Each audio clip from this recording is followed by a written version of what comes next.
But John the Baptist was the greatest man born of woman.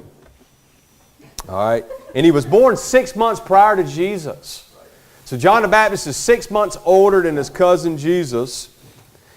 But even though he's older than his cousin Jesus, there's still a lot of similarities between these two babies and their birth.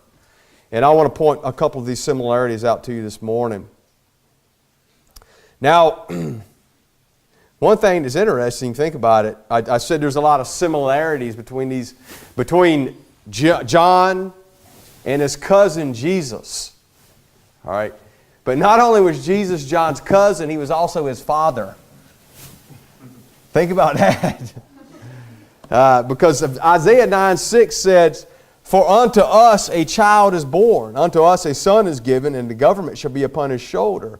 And his name shall be called Wonderful Counselor, the Mighty God, the Everlasting Father, the Prince of Peace."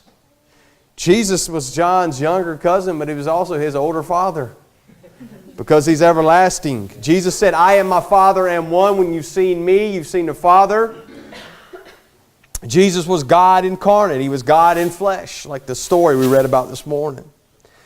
Think about, that wasn't man who laid himself in a manger. That was God laying in that manger. That wasn't man who laid himself on that cross. That was God who laid himself on that cross. That wasn't spit running down man's face. That was spit running down God's face. The God-man. Amen. He was 100% God, but he was 100% man. He was 100% man, but at the same time, he was 100% God.